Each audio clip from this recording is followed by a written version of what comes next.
لا حول ولا قوة إلا بالله العلي العظيم لا حول ولا قوة إلا بالله العلي العظيم أعوذ بالله من الشيطان اللعين الرجيم بسم الله الرحمن الرحيم الحمد لله رب العالمين الصلاة والسلام على أشرف الأنبياء والمرسلين خاتم النبيين سيدنا ومولانا أبي القاسم محمد وعلى أهل بيته الطيبين الطاهرين المعصومين ولعنة الله على أعدائهم أجمعين أما بعد فقد قال الله سبحانه تبارك وتعالى في كتابه الحكيم وقوله الحق بسم الله الرحمن الرحيم لقد كان لكم في رسول الله أسوة حسنة صلوات پڑھیں بر محمد اور آل محمد۔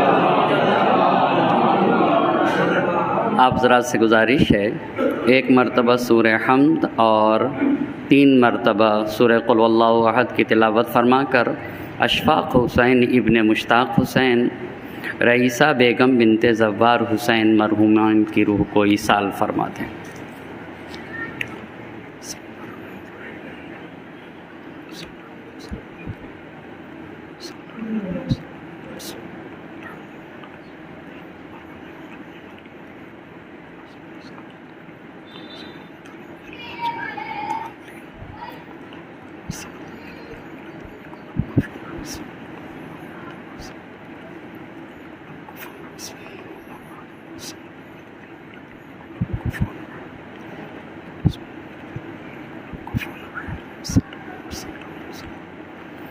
صلوات پڑھ دیں بر محمد اور آل محمد۔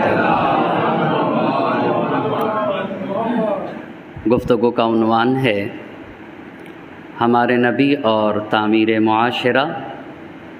اس عنوان پہ پہلی گفتگو ہوئی ہمارا گھر، دوسری گفتگو ہوئی ہمارا سماج اور معاشرہ، اور آج کی گفتگو ہوگی ہمارے دوست اور احباب۔ قرآن کریم کے جس آیہ مبارکہ کو سرنامہ سخن قرار دیا ہے اس میں اللہ کا ارشاد ہو رہا ہے لقد کان لکم فی رسول اللہ اسوۃ حسنہ۔ اے لوگو، اپنی زندگی میں میرے حبیب کو آئیڈیل بناؤ۔ میرے نبی کی زندگی، میرے حبیب کی سیرت اور میرے حبیب کا طرز حیات تمہارے لیے آئیڈیل ہونا چاہیے۔ تمہارا گھر ویسا ہو جیسے نبی کا گھر ہے، سماج اور معاشرہ ویسا ہو جیسے ہمارے نبی چاہتے ہیں، اور ہمارے دوست اور احباب بھی ویسے ہی ہونے چاہیے جیسے اللہ کے نبی چاہتے ہیں۔ اگر آپ غور کریں تو کسی بھی انسان کی شخصیت کے بننے کے لیے کئی عنصر اور کئی پہلو کی ضرورت ہوتی ہے۔ ایک انسان کی شخصیت کو کئی چیزیں بناتی ہیں۔ پہلی بات، اس کا استاد انسان کو پہنچاتا ہے کسی مقام پہ، یعنی ایک انسان کی تربیت میں استاد کا کردار ہے۔ دوسری بات، انسان کو آگے بڑھنے میں ماں باپ کا بھی کردار ہے۔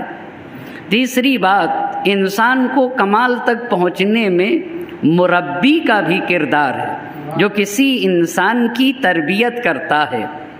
اور چوتھی بات کہ اسی طرح سے جیسے ایک انسان کو کمال تک پہنچنے کے لیے ٹیچر کی ضرورت ہے، ماں باپ انسان کی تربیت کرتے ہیں، مربی انسان کی تربیت کرتا ہے، ایسے ہی انسان کی شخصیت میں اس کے دوست کا کردار ہوتا ہے۔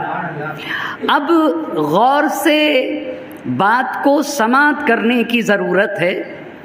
اس کا مطلب یہ ہوتا ہے کہ ایک انسان سے اس کا استاد نزدیک ہوتا ہے، بالکل قریب ہوتا ہے، ماں باپ بھی اس سے قریب ہوتے ہیں، اور جو بھی کسی انسان کی تربیت کرتا ہے وہ بھی اس سے قریب ہوتا ہے، اور دوست بھی انسان سے قریب ہوتا ہے۔ یہ سب کے سب انسان سے قریب ہوتے ہیں۔ ماں باپ بھی انسان کی شخصیت کو بناتے ہیں، استاد بھی انسان کی شخصیت کو بناتا ہے، مربی بھی انسان کی شخصیت میں مؤثر ہوتا ہے، اور اس کا دوست بھی انسان کی شخصیت کو بناتا ہے۔ لیکن میں آپ سے پوچھنا چاہوں گا، استاد قریب ہوتا ہے، ماں باپ نزدیک ہوتے ہیں، مربی ایک انسان کے قریب ہوتا ہے، دوست بھی اس سے نزدیک ہوتا ہے، لیکن ان سب میں ایک انسان سے جو سب سے زیادہ نزدیک ہو وہ کون ہے؟ آپ بتائیے، انسان سے سب سے زیادہ نزدیک کون ہے؟ غور کرنے کی ضرورت ہے۔ کیا میں کہہ سکتا ہوں کہ ایک انسان سے اس کے ماں باپ سب سے زیادہ نزدیک ہیں؟ جی نہیں کہہ سکتا، نہیں کہہ سکتا۔ پھر کس کو کہنا پڑے گا؟ سب سے زیادہ ایک انسان سے جو شخص نزدیک ہوتا ہے وہ اس کا دوست ہے۔ کیوں؟ ماں باپ سے ہم ایک حد تک کچھ چیزوں کو چھپاتے ہیں یا نہیں چھپاتے ہیں؟ بھئی جوان بیٹا سگریٹ پینا شروع کر دیتا ہے، ماں باپ سے چھپاتا ہے، پر اپنے دوست سے نہیں چھپاتا، اپنے دوست سے نہیں چھپاتا ہے۔ پھر کون قریب ہوا؟ دوست قریب ہوا یا ماں باپ قریب ہوئے؟ بھئی دوست قریب ہوا نا، ماں باپ کے درمیان اور اولاد کے درمیان کبھی کبھی پردے حائل ہوتے ہیں، پر دوست وہ دوست ہوتا ہے جو بالکل کھلی کتاب کی طرح ہوتا ہے۔ ماں باپ بھی نزدیک، استاد بھی نزدیک، ہاں مربی بھی انسان سے نزدیک ہے، اور اس کا دوست بھی انسان سے نزدیک ہے، پر سب سے زیادہ جو انسان سے قریب ہوتا ہے وہ انسان کا دوست ہے۔ اسی لیے میرے مولا نے نہج البلاغہ میں ارشاد فرمایا، الصدیق اقرب الاقارب، کہا بہت سارے لوگ انسان سے قریب ہوتے ہیں، لیکن دوست سب سے زیادہ انسان سے نزدیک ہوتا ہے۔ میں مثال دوں تو میری بات واضح ہوگی۔ اس وقت میں 4 کپڑے پہنے ہوں، 4 کپڑے، پہلی یہ میری ردا، دوسری میری یہ قبا، تیسرا میرا یہ کرتا، چوتھا لباس میری بنیان ہے جو میرے جسم سے چپکی ہوئی ہے۔ اب آپ بتائیے یہ چاروں کپڑے مجھ سے نزدیک ہیں یا نہیں؟ میرے جسم سے چاروں کپڑے نزدیک ہیں، پر ایک کپڑا میرے جسم سے ٹچ ہے جو سب سے زیادہ نزدیک ہے۔ وہ کون ہے؟ وہ پہلا کپڑا ہے۔ تو ماں باپ بھی ایسے ہی، استاد بھی نزدیک، مربی بھی نزدیک، اور دوست بھی انسان کا اس سے نزدیک ہوتا ہے۔ دوست کی مثال اس کپڑے جیسی ہوتی ہے جو انسان کے بدن سے چپکا ہوا ہوتا ہے۔ اب بہت توجہ کرنے کی ضرورت ہے۔ دوست ہی سب سے زیادہ انسان کو بناتا ہے، اور دوستی ہی انسان کو بگاڑتا ہے۔ اس پہ غور کرنے کی ضرورت ہے۔ سماج میں آج کی مجلس میں یہ بتانا چاہوں گا، ہر فرد بشر کو یہ سوچنے کی ضرورت ہے کہ میرے دوست و احباب کیسے ہیں، آیا میرا انتخاب صحیح ہے یا غلط ہے؟ توجہ کرنے کی ضرورت ہے۔ دوست اس کیمیا کو کہا جاتا ہے جو خاک کو سونے میں بدل دیتا ہے۔ دوست وہ کیمیا ہے جو خاک کو، وہ اکسیر ہے جو خاک کو سونے میں بدل دینا، اسے دوست کہا جاتا ہے۔ آپ انصاف سے بتائیے، انسان اگر پیاسا ہو تو پانی کی ضرورت ہے کہ نہیں؟ پانی کی ضرورت ہے، کھانے کی ضرورت ہے۔ آکسیجن کے بغیر کیا کوئی جی سکتا ہے؟ بالکل نہیں جی سکتا۔ نہ پانی کے بغیر جی سکتا، نہ کھانے کے بغیر جی سکتا، نہ ہی آکسیجن کے بغیر جی سکتا ہے۔ اللہ اللہ، جس طرح سے انسان کو پانی کی ضرورت ہے، جس طریقے سے انسان کو کھانے کی ضرورت ہے، جس طرح سے انسان کو آکسیجن کی ضرورت ہے نا، اسی طرح سے سماج اور معاشرے میں انسان کو پاک و صاف دوست کی ضرورت ہے، ایک متقی اور صاحب کردار ساتھی کی ضرورت ہے۔ بہت توجہ کریے گا، خدا کی قسم قرآن کے الفاظ ہیں، بڑی اہم بات ہے۔ اس دوست میں صرف باہر کے دوست کی ضرورت نہیں ہے، بیوی بھی انسان کی دوست ہو سکتی ہے۔ اور شوہر بھی اپنی بیوی کا دوست ہو سکتا ہے۔ جب میں دوست کہوں تو اس سے بیوی اور میاں کو ہٹایا نہیں جا سکتا ہے، بیوی بھی انسان کی دوست ہو سکتی ہے، ہاں شوہر بھی اپنی شریک حیات کا دوست اور ہونا ہی چاہیے، پر اس کے شرائط آج میں عرض کرنا چاہوں گا۔ جب انسان کے اوپر مشکلات آتی ہیں تو کبھی کبھی ایک انگلی کو دانتوں سے کاٹتا ہے اور کبھی کبھی 2 انگلیوں کو دانتوں سے دباتا ہے، کبھی کبھی ایک ہاتھ اپنے دانت سے دباتا ہے، مگر قرآن نے کہا کہ محشر میں کچھ لوگ اپنے دونوں ہاتھوں کو دانت سے کاٹیں گے۔ وہ کون لوگ ہیں؟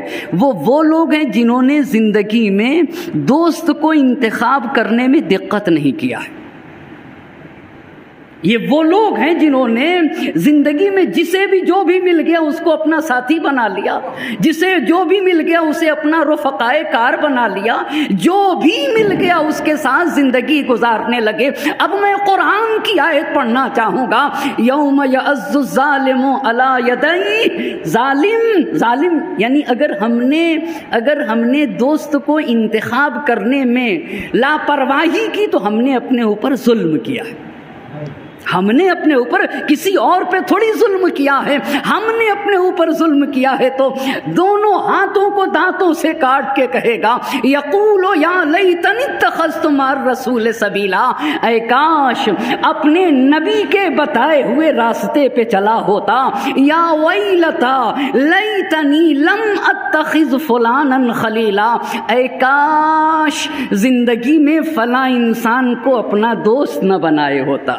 اللہ، یہ محشر میں انسان کہے گا، یا ویلتا لیتنی لم اتخذ فلانا خلیلا، اے کاش زندگی میں فلاں انسان کو دوست نہ بنائے ہوتا۔ پھر قرآن نے کہا، لقد اضلنی عن الذکر بعد اذ جاءنی، میرے لیے تو راستہ واضح تھا، میرے لیے تو سب چیز روشن تھی، میرے لیے تو حق بھی واضح تھا، لیکن میرے دوست نے مجھے سیدھے راستے سے گمراہ کر دیا۔ یہ قرآن کے الفاظ ہیں، میرے دوست نے مجھے سیدھے راستے سے گمراہ کر دیا۔ لقد اضلنی عن الذکر بعد اذ جاءنی، آپ نے دیکھا، اور یاد رکھیے گا سماج اور معاشرے میں جب ہم دوستی کرتے ہیں تو دوستی کا معیار کیا ہے؟ بھئی کس بنیاد پر میں نے کسی کو دوست بنایا؟ کبھی میں کسی کو دوست بناتا ہوں تو دیکھتا ہوں کہ یہ خوبصورت ہے، اسے دوست بنا لینا چاہیے، اچھا بس خوبصورتی کی بنیاد پہ دوست بنایا۔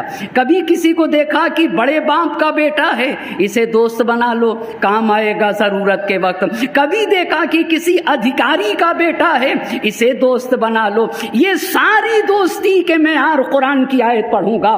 اگر تم نے کسی کو دوست، ایک صلوات پڑھتے بر محمد اور آل محمد، قرآن کے الفاظ ہے، اگر دوستی کا یہ معیار رہا، خوبصورتی کی بنیاد پہ تم نے دوست بنایا ہے، کسی کو مالدار ہونے کی بنیاد پر تم نے دوست بنایا، کسی کو بڑے خاندان کے ہونے کی بنیاد پر تم نے دوست بنایا، تو یہ جتنے دوست ہیں نا، قرآن کی آیت کہتی ہے کہ آخرت میں سب تمہارے دشمن ہو جائیں گے۔ کہا سب کے سب دشمن ہو جائیں گے، صرف ایک ہی دوستی ہے جو یہاں پہ بھی کام آئے گی اور آخرت میں بھی کام آئے گی۔ وہ دوستی کیا ہے؟ کہا اگر کسی کو دوست بنایا، بھائی یہ سچا ہے، اسے دوست بنانا چاہیے، یہ صاحب ایمان ہے، اس سے قریب ہونا چاہیے، یہ متقی ہے، اسے دوست بنا لینا چاہیے، یہ اچھے اخلاق کا مالک ہے، اسے دوست بنا لینا چاہیے، یہ جھوٹ نہیں بولتا ہے، اسے دوست بنانا چاہیے، یہ بے دین نہیں ہے، اسے دوست بنانا چاہیے، یہ اللہ و رسول و اہل بیت سے قریب ہے، اسے دوست بنا لینا چاہیے۔ اگر دوستی کا معیار یہ رہا تو خدا کی قسم کل بہشت میں یہ اکیلا نہ جائے گا، یہ اکیلا نہ جائے گا، اپنے سارے دوستوں کو ساتھ بہشت میں لے کے چلا جائے گا، اور یہ دوستی قیامت میں بھی کام آئے گی اور یہاں کے اوپر بھی کام آئے گی۔ اسی لیے قرآن نے کہا ہے، الاخلاء یومئذ بعضهم لبعض عدو، سارے دوست دوست قیامت میں دشمن ہو جائیں گے الا المتقین. اللہ اللہ، صرف ایک دوستی کام آئے گی جو تقوی کی بنیاد پہ ہوگی، جو دیداری کی بنیاد کے اوپر ہوگی، جو اچھے اخلاق اور کردار کے بنیاد پہ اگر ہم نے کسی کو دوست بنایا ہے نا تو وہ دوستی یہاں کے اوپر بھی کام آئے گی اور آخرت میں بھی کام آئے گی. ایک صلوات پڑھیے گا بر محمد اور آل محمد. اسی لیے فارسی زبان کے شاعر نے بڑی پیاری بات کہی ہے. بہت اس مرحلے پر والدین کی ذمہ داریوں میں سے ایک اہم ذمہ داری ہے بھئی آج کے سماج اور معاشرے میں جسے دیکھیے مولانا صاحب کوئی راستہ بتائیے میرا بچہ بہک رہا ہے. بنیادی راستہ ابتدا سے شروع سے جس پہ غور کرنے کی ضرورت ہے، میرا بچہ کن لوگوں کے ساتھ اٹھتا بیٹھتا ہے. یہ بہت اہم ہے. یہ ماں باپ کی ذمہ داریوں میں سے ایک اہم ذمہ داری ہے کہ اس کے ہماری اولاد کے دوست صحیح و سالم ہونا چاہیے. خود ہمارا کن کے گھر آنا جانا ہے یہ ہمیں پہلے خود کو دیکھنا ہوگا بھئی، تبھی تو ہمارے بچوں کی دوستیاں بنیں گی. ہم کن کے گھر آتے جاتے ہیں، ہمارا کس کے ساتھ اٹھنا بیٹھنا ہے. اب میں فارسی زبان کے شاعر کا شعر پڑھنا چاہوں گا. تا توانی می گریز از یار بد. اللہ اللہ، تا توانی می گریز از یار بد، یار بد بدتر بود از مار بد. فارسی زبان کا شاعر کہتا ہے کہ جہاں تک ہو سکے برے دوست سے بچو، جہاں تک ہو سکے برے دوست سے بچو. کیوں؟ وہ کہتے ہیں کہ برا دوست برے سانپ سے بھی برا ہوتا ہے. اچھا، تو کیا سانپ دو طرح کے ہوتے ہیں؟ کہا ہاں، ایک سانپ کاٹتا ہے تو انسان مرتا نہیں ہے، ایک سانپ اگر کاٹتا ہے تو انسان مرتا نہیں، مگر برا سانپ وہ ہوتا ہے جو کاٹ لیتا ہے تو انسان مر جاتا ہے. تو کہا یہ تو ہوا برا سانپ. برا سانپ سے بھی برا ہے برا دوست. اچھا، کیوں بھائی کیوں؟ اس لیے کہ برا سانپ صرف انسان کی جان لیتا ہے، صرف انسان کی جان لیتا ہے. کیا برا سانپ انسان کا ایمان لیتا ہے؟ کیا برا سانپ انسان کا دین لیتا ہے؟ بہت توجہ کریے گا. کیا برا سانپ مومن سے اس کا ایمان چھین لیتا ہے؟ کیا برا سانپ دیدار سے اس کا دین چھینتا ہے؟ نہیں، دین نہیں چھینتا. اللہ اللہ، ہاں جان لے لیتا ہے پر ایمان نہیں لیتا ہے، جان لے لیتا ہے پر دین نہیں لیتا ہے. برا دوست کیا کرتا ہے؟ انسان کی جان بھی لیتا ہے اور انسان کا ایمان بھی لے کے چلا جاتا ہے. اللہ اللہ، دیکھا تا تمامی می گریز از یار بد، یار بد بدتر بود از مار بد. جہاں تک ہو سکے برے دوست سے بچا کرو. برا دوست برے سانپ سے بھی برا ہوتا ہے. کیوں؟ مار بد تنہا ترا بر جان زند. برا سانپ تو صرف تمہاری جان لیتا ہے، یار بد بر جان و بر ایمان زند. لیکن برا ساتھی تمہاری جان بھی لیتا ہے اور تمہارا ایمان بھی لے جاتا ہے، تمہارا ایمان بھی لے جاتا ہے. اب میں اپنے معصوم امام جعفر صادق علیہ السلام کا فرمان پڑھنا چاہوں گا. ابھی روایت پڑھوں گا. آپ کو پتا ہے خدا کے قسم حدیث کے الفاظ ہیں کہ اگر کسی کو پاک دوست مل جائے نا، طیب و طاہر ساتھی مل جائے، صاحب کردار دوست مل جائے تو اسے خدا کی بارگاہ میں شکرانے کی نماز پڑھنا چاہیے کہ اللہ کا لطف اس کے شامل حال ہوا کہ اللہ نے اسے اچھا دوست بنا دیا. من اراد اللہ بہی خیرن، اگر اللہ کسی کے ساتھ خیر کا ارادہ کر لے، رزقہ خلیلا صالحا. اللہ اللہ، اگر کسی کے ساتھ اللہ خیر کا ارادہ کر لے تو اللہ اسے خلیل صالح عطا کر دیا کرتا ہے، اسے ایک پاک دوست دے دیا کرتا ہے. میں روایت کے الفاظ پڑھنا چاہوں گا. آپ کو پتا ہے خدا کی قسم اس ظلمتوں سے ڈوبی ہوئی دنیا میں، جہاں صرف اور صرف گمراہی ہے، جہاں ہر طرح کی ظلمت ہے، جہاں گناہوں سے بھری ہوئی دنیا میں، ظلمتوں سے بھری ہوئی دنیا میں، اچھا ساتھی چراغ راہ بھی ہے اور چراغ منزل بھی ہے.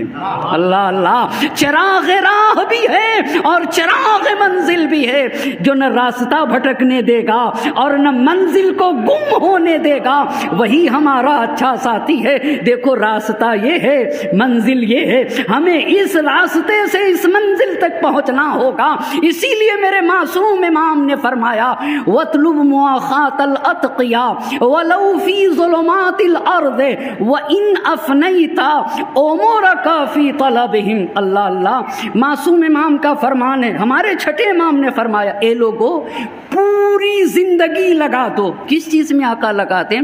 کہا ایک پاک ساتھی کو تلاش کرنے میں پوری زندگی لگا دو۔ اللہ اللہ، کہا حق ہے کہ ایک انسان پوری زندگی لگائے۔ اتنا اہم مرحلہ آقا کہا ہاں اس ظلمتوں سے بھری ہوئی دنیا میں متقی، پرہیزگار، صاحب تقوی، ایک پاک و صاف اور صاحب کردار دوست کو ڈھونڈنے میں پوری زندگی لگا دو۔ وَإِنْ أَفْنَيْتَ أُمُورَكَ فِي طَلَبِهِمْ، اگرچہ تم اپنی پوری زندگی صرف کر دو اس کو پانے میں تو حق ہے۔ کیوں آقا؟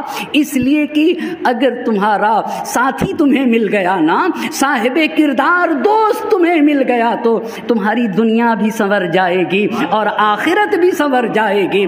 اسی لیے حافظ شیرازی ایران کے اتنے بڑے شاعر ہیں، حافظ قرآن تھے۔ ان کا ایک شعر ہے دریغ و درد کی تھا ان زمان ندانستم، 40 سال کی عمر میں، 50 سال کی عمر میں، 60 سال کی عمر میں پہنچنے کے بعد کہتے ہیں کہ ہائے افسوس 40 سال اور 50 سال کے بعد میں متوجہ ہوا کہ کیمیائے سعادت رفیق بود و رفیق، میری کامیابی کا راز میرا پاک اور صاف دوست تھا۔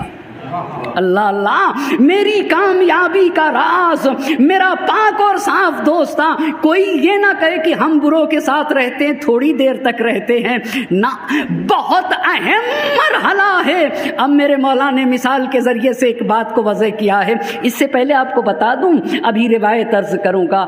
آپ کو پتا ہے پاک و صاف دوست نماز سے افضل ہے، روزہ سے افضل ہے، حج سے افضل ہے، زکوٰۃ و خمس سے افضل ہے۔ میرے نبی کا فرمان ہے۔ کیوں افضل ہے؟ کیوں افضل ہے؟ کیوں افضل ہے؟ اگر نیک ساتھی رہا تو نماز بچی رہے گی، اچھا دوست رہا تو حج بچا رہے گا، اچھا ساتھی رہا نا تو عبادتیں محفوظ رہیں گی۔ اللہ اللہ، بلکہ یوں کہوں دین باقی رہے گا۔ اگر میرا اچھا دوست رہا نا، میرا اچھا ساتھی رہا، وہ مجھے بچائے رہے گا، میرے دین کو بھی بچائے رہے گا۔ اتنا اہم مرحلہ ہے دین کا۔ میں کس کے ساتھ اٹھتا ہوں، کس کے ساتھ بیٹھتا ہوں، کس کی صحبت میں رہتا ہوں، یہ کہا یہ جو طبیعت ہے نا انسان کی، سراق کا مطلب بہت زیادہ چراتی ہے، بہت زیادہ ایک دوسرے کے صفات کو چرا لیتی ہے اور پتہ بھی نہیں چلتا ہے۔ یعنی انسان جس کے ساتھ رہتا ہے نا خود بخود ویسا ہی ہونے لگتا ہے، خود بخود ویسا ہی ہونے لگتا ہے۔ آپ نے دیکھا ہوگا جب کوئی بہت کسی سے قریب ہوتا ہے تو اسی کی طرح مسکراتا بھی ہے، اسی کی طرح چلتا بھی ہے، اسی کی طرح بولنے بھی لگتا ہے اور ویسے ہی سوچنے لگتا ہے۔ اب توجہ کرنے کی ضرورت ہے۔ خدا کی قسم سماج اور معاشرے میں ایک دوست کا بہت اہم کردار ہے نا۔ پس میرے معصوم امام نے کہا وَاطْلُبْ مُؤَاخَاةَ الْأَتْقِيَاءِ وَلَوْ فِي ظُلُمَاتِ الْأَرْضِ وَإِنْ أَفْنَيْتَ أُمُورَكَ فِي طَلَبِهِمْ۔ پوری زندگی لگا دو ایک اچھا ساتھی ڈھونڈنے میں، اگر وہ مل گیا تو دنیا سنورے گی، آخرت۔ اب میں مولا کی مثال دینا چاہتا ہوں۔ آپ انصاف سے بتائیے، آپ انصاف سے بتائیے، بہت معاف کریے گا، یہ خود میرے مولا نے مثال دی ہے حدیث میں امام علی علیہ السلام نے، لہٰذا میں عرض کر رہا ہوں۔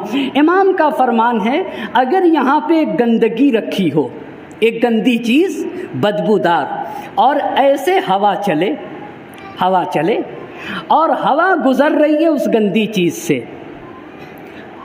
اور پہنچ گئی آپ تک، تو میں آپ سے پوچھنا چاہتا ہوں ہوا اور اس گندگی کا کتنی دیر کا ساتھ تھا؟ آپ ذرا مجھے بتائیے کتنی دیر کا ساتھ تھا؟ کتنی دیر کا ساتھ تھا؟ ایک لمحے کا ساتھ تھا، مگر ہوا کتنی جلدی متاثر ہوئی گندگی سے۔ بھئی گندگی کو کیچ کیا، اتنی جلدی متاثر ہو گئی اور گندگی وہاں تک پہنچ گئی۔ گندگی وہاں تک پہنچ گئی.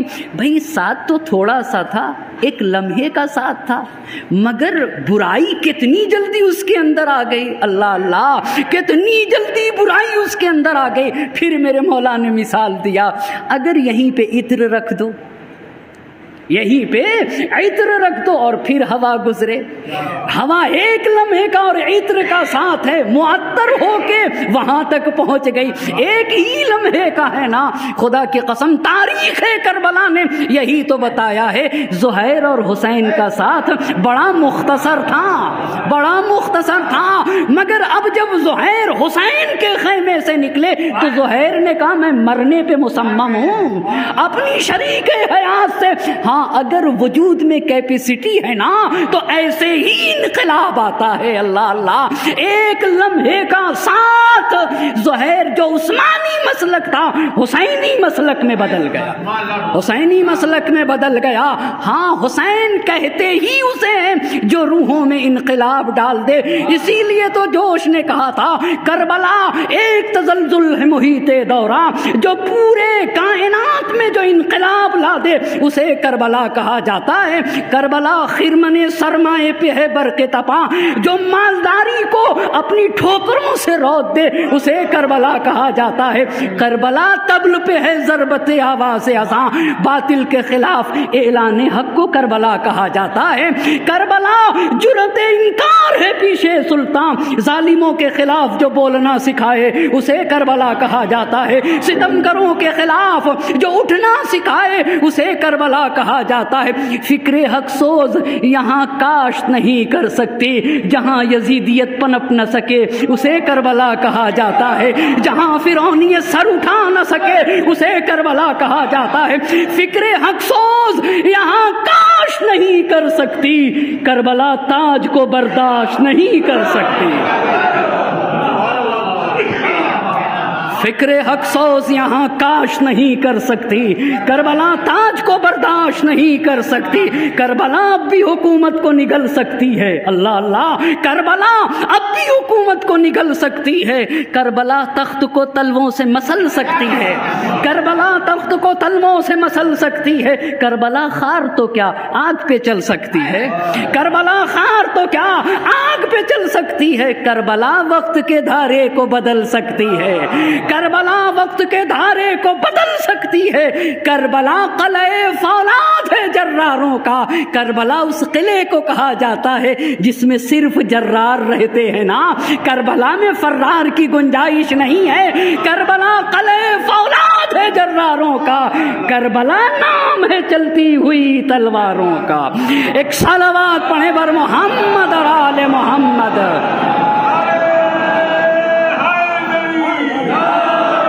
خدا کی قسم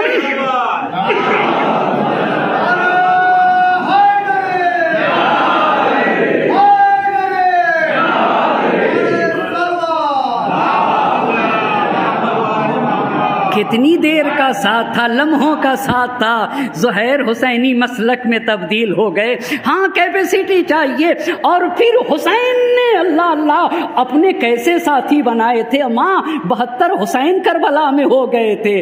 آپ کو پتا ہے اگر آگ کے درمیان لوہے کو ڈال دیا جائے نا تو لوہا بھی آگ جیسا ہو جاتا ہے, آگ جیسا ہوتا ہے یا نہیں. یہ دوست کی خاصیت ہوتی ہے. کیسے دوست جمع ہوئے تھے, کیسے اصحاب تھے حسین کے ساتھ, کس طریقے سے یزیدیت کو مٹایا ہے. اسی کو تو جوش نے کہا تھا, بے درد کے حسرت کو نکلتے نہیں دیکھا, کاغذ کی کبھی ناؤ کو چلتے نہیں دیکھا, ظالم کو کبھی پھولتے پھلتے نہیں دیکھا.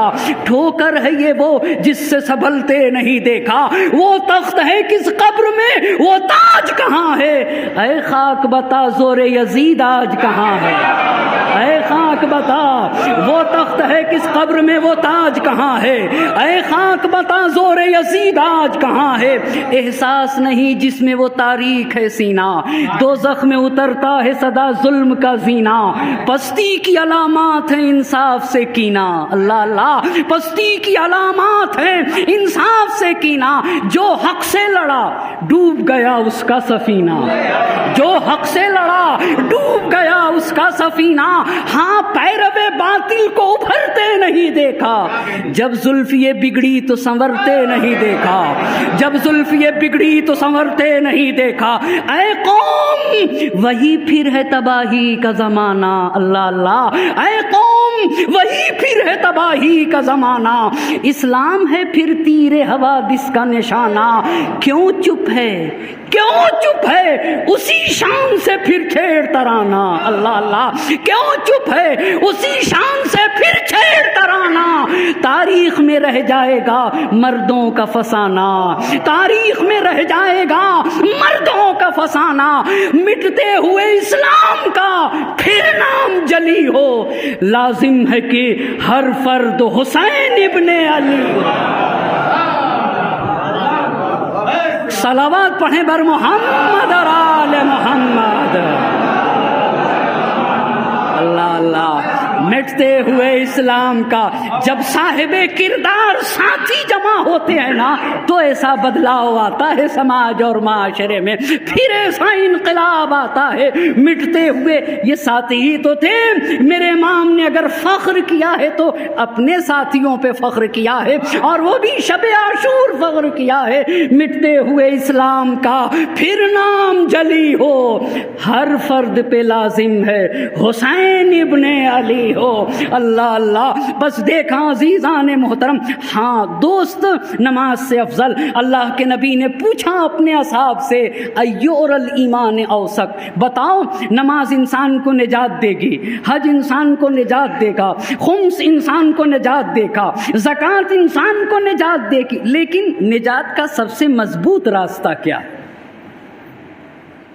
اللہ کے نبی نے پوچھا اپنے اصحاب سے نجات کا سب سے مضبوط راستہ کیا ہے؟ تو کسی نے کہا نماز، اللہ کے نبی نے کہا جو جواب ہے وہ نہ دیا تم نے۔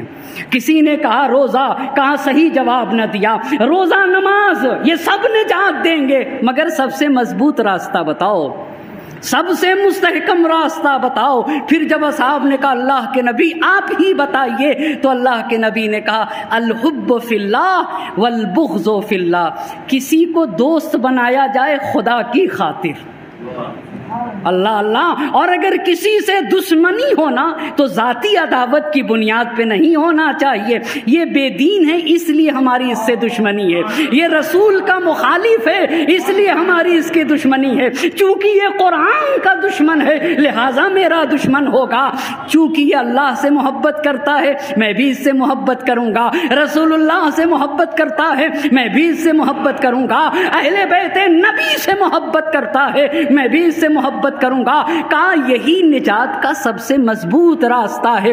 زندگی میں انسان کے پاس ایک نیک، ایک متقی، ایک صاف ستھرا، ایک پاک و پاکیزہ دوست اگر مل جائے نا تو یہ نجات کا سب سے مضبوط راستہ ہے۔ ایک صلوات پڑھ دے بر محمد اور آل محمد۔ کون ہے آج کے زمانے میں جو شیخ عباس قمی رحمت اللہ علیہ کو نہ جانتا ہو؟ ہر فرد، ہر گھر میں مفاتیح الجنان ہے۔ آپ کو پتا ہے شیخ عباس قمی کیسے بنے؟ نجف اشرف جب آپ گئے تو 22 سال کی عمر میں نجف اشرف پہنچے ہیں، بہت توجہ کریے گا، ایک اچھا ساتھ ہی کسی کو شیخ عباس قمی بناتا ہے، اور آپ ذرا آپ کے زندگی کے حالات میں یہ بات لکھی ہوئی ہے۔ شیخ عباس قمی رحمت اللہ علیہ جب نجف اشرف پہنچے، ہر انسان کو اس پہ توجہ کرنے کی ضرورت ہے۔ آج کے سماج اور معاشرے میں ہمیں خود ایک مرتبہ پیچھے مڑ کے دیکھنا ہوگا کہ بھائی میں کن کے ساتھ اٹھتا بیٹھتا ہوں، کس کے ساتھ رہتا ہوں، کس کے ساتھ مجھے نہیں رہنا چاہیے، کس کا ساتھ کم کر دینا چاہیے، اس ساری باتوں پہ توجہ کرنے کی ضرورت ہے۔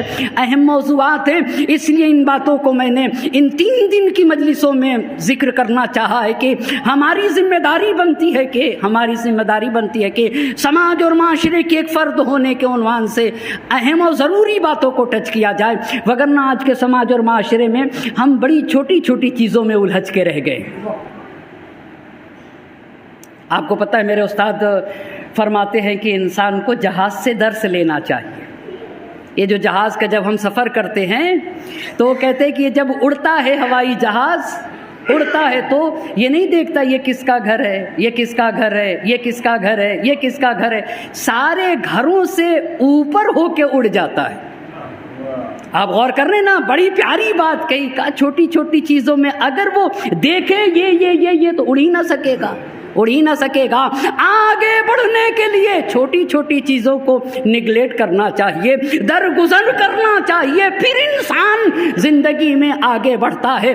اب توجہ کریے گا، شیخ عباس قمی رحمت اللہ علیہ نجف اشرف پہنچے، 22 سال کی عمر تھی۔ اب جب نجف اشرف پہنچے تو علماء کے درمیان اختلاف تھا، 2 گروہوں میں نجف اشرف کے علماء بٹے ہوئے تھے۔ اب 22 سال کی عمر، جوان کہنے لگے، سوچنے لگے کہ میں کس کا ساتھ دوں۔ گئے کس لیے تھے نجف اشرف؟ گئے کس لیے تھے؟ بھئی گئے تو پڑھنے کے لیے گئے تھے نا۔ اب توجہ کریے گا، اس کو بھولے ہوئے تھے کہ میں آیا ہوں کس لیے؟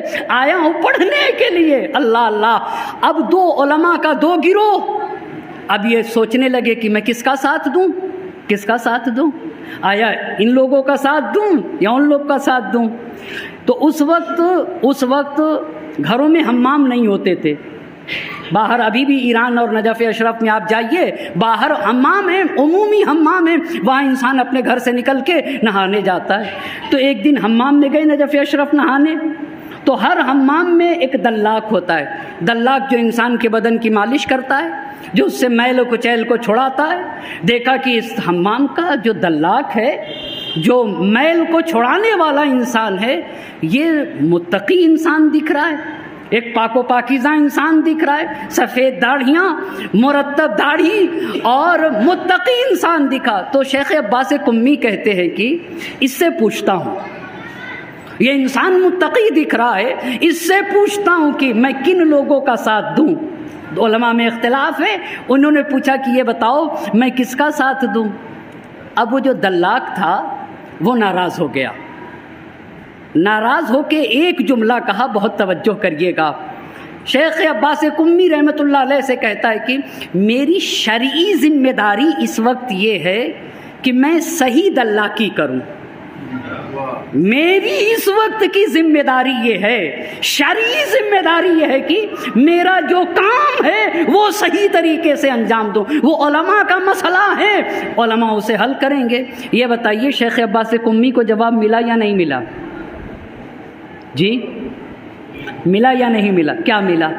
یعنی آپ کی شرعی ذمہ داری یہ نہیں ہے کہ اس کی طرفداری کروں یا اس کی طرفداری کروں، شرعی ذمہ داری اس وقت آپ کی یہ ہے کہ آپ نجف اشرف پڑھنے کے لیے آئے ہیں تو دل و جان سے نجف اشرف میں پڑھیے، نہ ادھر جائیے نہ ادھر جائیے، وہ بزرگوں کا مسئلہ ہے، وہ حل کر لیں گے۔ خدا کی قسم کتنی دیر کا ساتھ تھا، کتنی دیر کا ساتھ تھا؟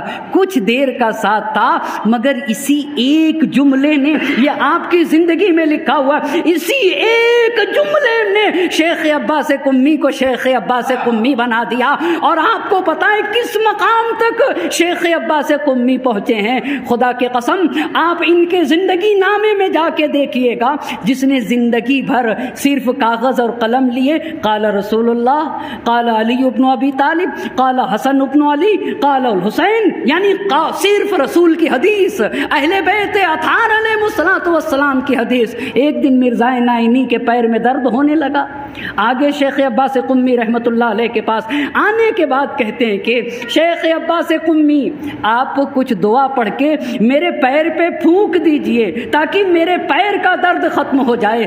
تو شیخ عباس قمی نے ایک ہی جملہ کہا، بہت توجہ کریے گا، کہا مرزا نائینی ہو سکتا ہے کہ نہ یہ کہ ایسا ہوا ہے، ہو سکتا ہے کہ میری زبان سے کبھی کوئی گناہ ہو گیا، ہو سکتا ہے کہ زبان سے، اللہ اللہ کس مقام تک اگر اچھا ساتھی مل جائے تو انسان پہنچتا ہے۔ کہا ہو سکتا ہے کہ زبان سے میں نے کبھی کوئی گناہ کیا ہو، مگر میں نے ہاتھ سے کبھی کوئی گناہ کیا ہی نہیں ہے۔ یہ شیخ عباس قمی کے الفاظ ہیں، میں نے ہاتھ سے کوئی گناہ کیا ہی نہیں ہے۔ زندگی بھر معصومین کے اقوال لکھے ہیں۔ مرزا نائینی اگر آپ اجازت دینا تو میں اپنا ہاتھ آپ کے پیر پہ پھیر دوں، اگر اگر آپ اجازت دیں تو اپنا ہاتھ پھیر دوں. اللہ اللہ. دیکھا عزیزان محترم اس مقام تک کس نے پہنچایا ہے؟ ایک چھوٹے سے ساتھی نے جو 1 گھنٹے کا ساتھ تھا نا، آدھے گھنٹے کا ساتھ تھا، اور وہ بھی ایک جملہ. ہماری شرعی ذمہ داری یہ ہے کہ جو ہمارا کام ہے اسے صحیح طریقے سے ہمیں انجام دینا ہوگا. اب ہاتھ جب پھیرا ہے شیخ عباس قمی رحمت اللہ علیہ نے تو پھر ان کے پیر کا درد ختم ہوا. آپ یہ دیکھ رہے ہیں بہت سارے لوگوں نے دعاؤں کی کتابیں لکھی ہیں، مگر مفاتیح الجنان ہر کے گھر میں ہے.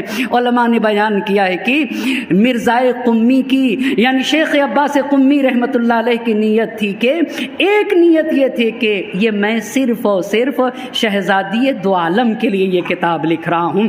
دنیا میں جو لوگ بھی پڑھیں گے نا اس کا جو کچھ بھی حاصل ہوگا میں وہ سب نظر کروں گا شہزادی دو عالم حضرت فاطمہ الزہرا سلام اللہ علیہا.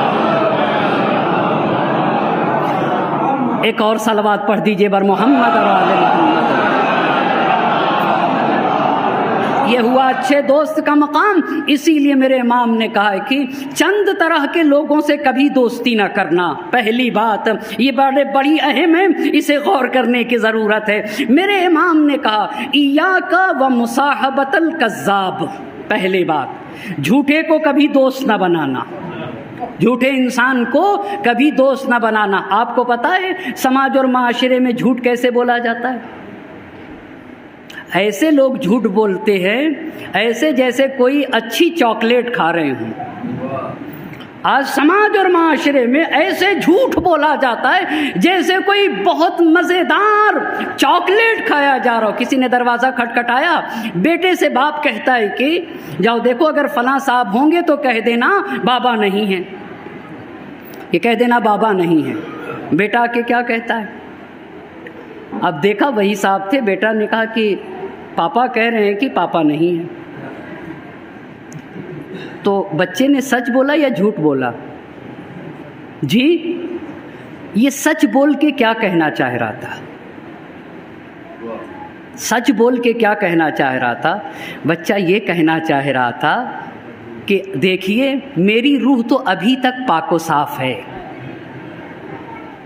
ابھی تک میری روح پاک و صاف ہے، مگر میرے پاپا کی گندی ہو چکی ہے اور میری بھی گندی کرنا چاہتے ہیں.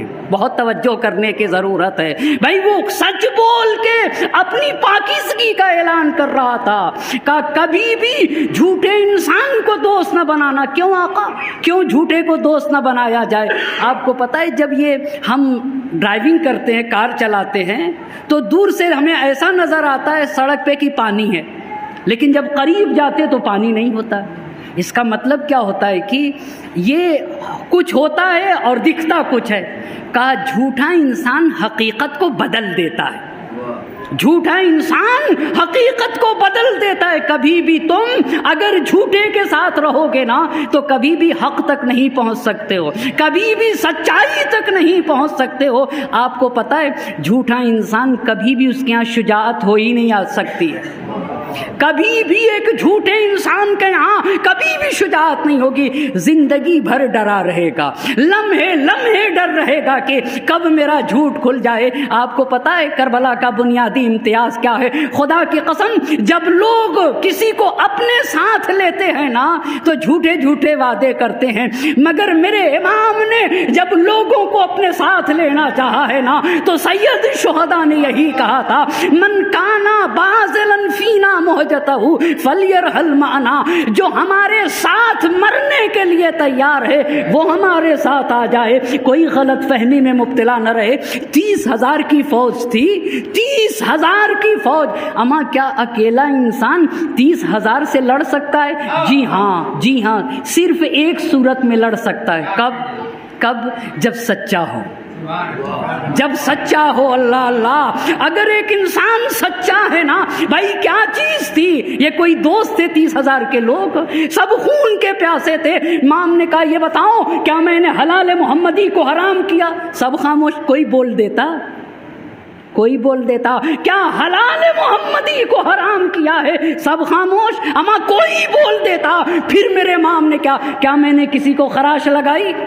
سب خاموش، سب خاموش، بول دیتے نا، جھوٹ ہی بول دیتے۔ آخر حسین میں کیا چیز تھی جو ان کے دہنوں میں تالا لگائے ہوئے تھی؟ کیا بات تھی؟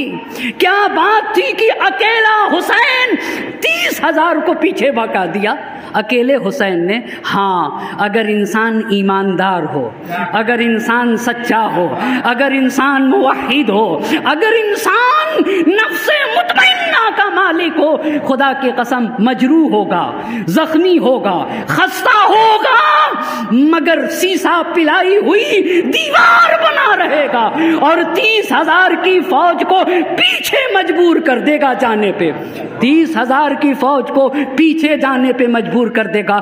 مشکل یہ ہے کہ ہم نے سچائی کا دامن چھوڑ دیا ہے، کہ جھوٹوں کو کبھی بھی دوست نہ بنانا۔ خدا کی قسم بہت بڑا پیغام ہے۔ لقمان حکیم سے پوچھا گیا کہ آپ کو حکمت کہاں سے ملی؟ سورہ لقمان جناب لقمان کے نام سے ہے۔ لقمان حکیم نبی نہ تھے۔ حکمت کسے کہتے ہیں؟ ایک قرآن نے کہا علم و معرفت حکمت کو کہا جاتا ہے، زہد و تقوی حکمت کو کہا جاتا ہے، اچھا اخلاق حکمت کو کہا جاتا ہے، دل کا نورانی ہونا اسے حکمت کہا جاتا ہے، روح کا طیب و طاہر ہونا اسے حکمت کہا جاتا ہے۔ لقمان حکیم سے پوچھا گیا آپ کو تقوی کہاں سے ملا، علم و معرفت کہاں سے ملے، اچھا اخلاق کہاں سے ملا، آپ کی روح میں پاکیزگی کہاں سے آئی؟ تو ایک ہی بات کہی ہے جناب لقمان حکیم نے، جب سے خیمہ زندگی میں قدم رکھا ہے کبھی بھی میں نے جھوٹ نہیں بولا۔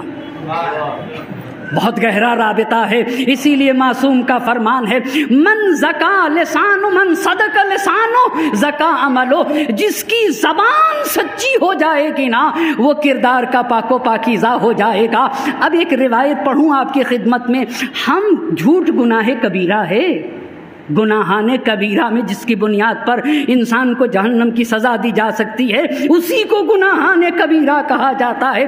سماج اور معاشرے میں کچھ لوگوں نے تو گھروں میں کمرے بنا رکھے ہیں، کسی کو کہہ دیں گے کہ لکھنؤ ہے کوئی کمرہ ہو جائے گا بلرام پور، کوئی کمرہ ہو جائے گا گوڈا۔ اب جب فون آیا کسی کا تو ہم گئے اس کمرے میں، کہا کہ گوڈے سے بول رہا ہوں، کہہ دیا بلرام پور سے بول رہا ہوں، کہہ دیا لکھنؤ سے بول رہا ہوں۔ گھر میں کہہ رہا ہے کہ بازار میں ہوں، کہہ رہا بازار میں ہوں۔ آپ کو پتہ ہے بڑے سے بڑا گناہ کے چھپانے کا ایک راستہ ہے، کیا ہے؟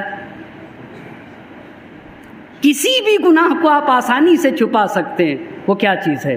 یہی جھوٹ۔ بھئی اگر جھوٹ بول دیا، جھوٹ بولنے والا انسان ہے تو بڑے سے بڑا گناہ کر کے جھوٹ بول دے گا آسانی سے، چھپ جائے گا یا نہیں؟ جی ہاں، آیا میرے نبی کے پاس ایک شخص اور آنے کے بعد کہتا ہے، بہت توجہ کریے گا، سماج اور معاشرے کی تو حالت اتنی بری ہو گئی ہے، آہستہ آہستہ شراب تیزی سے رائج ہو رہا ہے۔ یہ سماج اور معاشرہ اتنی تیزی سے پستی کی طرف جا رہا ہے۔ میں ایک جگہ گیا ہوا تھا، ایک صلوات پڑھ دیجئے بر محمد اور آل محمد۔ ایک 14 سال کا بچہ تھا، آ کے کہنے لگا مولانا صاحب مجھے اسکول میں سارے بچے ملا کہتے ہیں۔ 14 سال کا بچہ کہا میرے اسکول میں سارے بچے مجھے ملا کہتے ہیں۔ میں نے کہا بیٹا کیوں آپ کو ملا کہتے ہیں؟ کہا مولانا صاحب ہر بچہ اپنے گھر سے تھوڑی تھوڑی شراب لے کے آتا ہے اور وہ پیتے ہیں۔ 11 12 13 سال کے بچوں کی بات کہہ رہا ہوں آپ سے خدمت میں۔ کہا وہ پیتے ہیں اور جب میں نہیں پیتا ہوں منع کرتا ہوں۔ یہ ہم کب بیدار ہوں گے؟ ہمیں تو اسکول کی بنیادی ضرورتوں میں سے اسکول ہے، اسکول بنیادی ضرورتوں میں سے ہے، کب اس کے اوپر سوچا جائے گا؟ بچے نے کہا مولانا صاحب جب میں شراب نہیں پیتا ہوں تو مجھے سب کوئی ملا کہتے ہیں، ہر کوئی ملا کہتا ہے۔ عادت ہوئی ہماری بھیک مانگنے کی، اسکول کے دروازوں پہ جا کے بھیک مانگتے ہیں کہ مکنا پہن کے ہماری بیٹی کو آنے دو۔ جو قوم اس لیے پیدا کی گئی تھی کہ وہ بانٹے گی، مگر صورتحال یہ ہوئی کہ اب اسے مانگنا پڑ رہا ہے۔ اس کا اپنا ہاسپٹل نہیں، اس کا اپنا کچھ بھی نہیں جہاں اس کی محترم خاتون عزت نفس کے ساتھ ڈیلیوری ہو سکے۔ کہاں ہے ہمارے پاس؟ زندگی کی پہچان یہ نہیں ہے. زندگی کی پہچان اپنے پیروں پہ کھڑا ہونا ہے، اپنے پیروں پہ کھڑا ہونا ہے. سچائی میں اتنی طاقت ہے، یہ سچائی ہے عزیزان محترم. یہ ہماری قومی ذمہ داریاں ہیں، ہماری قومی ذمہ داریاں ہیں. آیا نبی کے پاس، اللہ کے نبی شراب پیتا ہوں، اللہ کے نبی چوری کرتا ہوں، اللہ کے نبی العیاذ باللہ زنا کرتا ہوں، اور اللہ کے نبی جھوٹ بولتا ہوں. یہ 4 باتیں کہی ہیں. اللہ کے نبی اللہ شراب پیتا ہوں، اللہ کے نبی چوری کرتا ہوں، اللہ کے نبی زنا کرتا ہوں، اور اللہ کے نبی جھوٹ بولتا ہوں، پر آپ کی وجہ سے ایک گناہ چھوڑ دوں گا. اب آپ بتائیے مجھ سے کہتا تو میں کیا کہتا؟ مجھ سے کہتا تو میں کیا کہتا؟ نبی نے کون سا گناہ چھڑوایا آپ مجھے بتائیے ذرا. ہاں کیوں؟ اللہ کے نبی نے کہا جھوٹ بولنا چھوڑ دو. ارے اللہ کے نبی یہ زنا کرتا ہے، اللہ کے نبی یہ شراب پیتا ہے، اللہ کے نبی یہ چوری کرتا ہے. کہا سارے گناہوں کو ایک کمرے میں بند کر دو اور اس کی چابی بناؤ تو وہ جھوٹ ہے، وہ جھوٹ ہے. اللہ. اب سنیے، اب کہا جھوٹ نہ بولنا. یہ آیا پیغمبر کے پاس سے، جانے لگا شراب پینے کے لیے. اب جب جانے لگا تو کہتا ہے کہ نبی سے وعدہ کر کے آیا ہوں. کیا وعدہ؟ جھوٹ نہیں بولوں گا. ابھی واپس نبی کے پاس آؤں گا تو نبی پوچھیں گے. ابھی واپس آؤں گا تو اللہ کے نبی پوچھیں گے شراب پیا؟ کہ اگر سچ سچ بولوں تو توہین، جھوٹ بولوں تو وعدے کی خلاف ورزی ہوگی. بڑھتے ہوئے قدم پیچھے ہٹ گئے. اب جانے لگا چوری کی طرف، پھر یہی سوچا، پلٹ آیا. بڑھتا ہوا زنا کی طرف قدم، کہا نبی پوچھ لیں گے تو کیا ہوگا، پیچھے آ گیا. مسکرا کے کہتا ہے کہ نبی نے کتنا اچھا راستہ بتایا ہے کہ جھوٹ چھوڑ دو. در حقیقت اگر جھوٹ چھٹ گیا نا تو سارے گناہوں سے نجات مل جائے گی. ایک صلوات پڑھے بر محمد اور آل محمد. بس پہلی بات. اب یہ دوست میں اس بات کا بھی خیال رکھے کہ جب اپنے بچوں کی شادی کرے نا تو وہاں سے لے آئے جہاں جھوٹ نہ بولا جاتا ہو. بھائی ایک انسان کی بیوی ہی جھوٹ بولے یا شوہر جھوٹ بولے تو کچھ بھی کر کے تو جھوٹ بول کے گناہ تو چھپا ہی لیا جائے گا.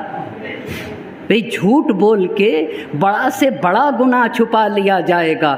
جھوٹے کو نہ دوست بناؤ اور نہ جھوٹے اور جھوٹی کو شریک حیات بناؤ. یہ پہلی بات. دوسری بات معصوم نے کہی، اسے میرا مجمع غور کرے گا. اگر ہمارے ساتھیوں میں کوئی جھوٹا ہے نا تو آہستہ آہستہ اس سے کنارہ کشی ہونا چاہیے. دوسری بات معصوم نے کہی، بے دین انسان کو دوست نہ بنانا. کیوں آقا؟ جو یہ لوگ رمضان المبارک میں ہوٹلوں پہ جا کے، اب تو پردے بھی ہٹا دیے، ابھی کچھ دن پہلے تو ہوٹل والے پردے بھی ڈالے رہتے تھے، اب تو انہوں نے پردے بھی ہٹا دیے اور پینے والوں کی، چائے پانی اور پان پکار کھانے والوں کی وہ بے غیرتی ہوئی کہ علنی طور پہ آپ کو پتہ ہے رمضان میں کھلم کھلا کوئی کھائے تو شریعت کہتی ہے اسے کوڑے مارنے چاہیے. ایک تو یہ کھا رہا ہے، دوسرے ماہ مبارک رمضان کی حرمت کو پامال کر رہا ہے. آپ کو کیا، ان کو اگر ہم دوست بنائیں گے تو یہ ہمارا خیال کریں گے؟ بہت توجہ کریے گا، بہت توجہ کرنے کی ضرورت ہے.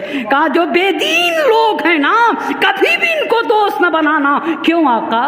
حدیث ہے فَإِنَّهُ بَائِعُكَ بِأُكْلَةٍ. بے دین انسان تمہیں ایک لقمے میں بیچ دے گا. کہا ایک لقمے میں بیچ دے گا.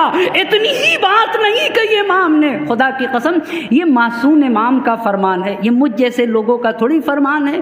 یہ معصوم امام کا فرمان ہے جو حق و حقیقت پہ مبتنی ہوتا ہے. خدا کی قسم جہاں ذرہ برابر مبالغہ نہیں ہوتا ہے. میرے معصوم نے کہا ایک لقمے میں بیچ دے گا. پھر میرے امام نے کہا او اقل من ذالک، ایک لقمہ تو بڑی بات ہے، اس سے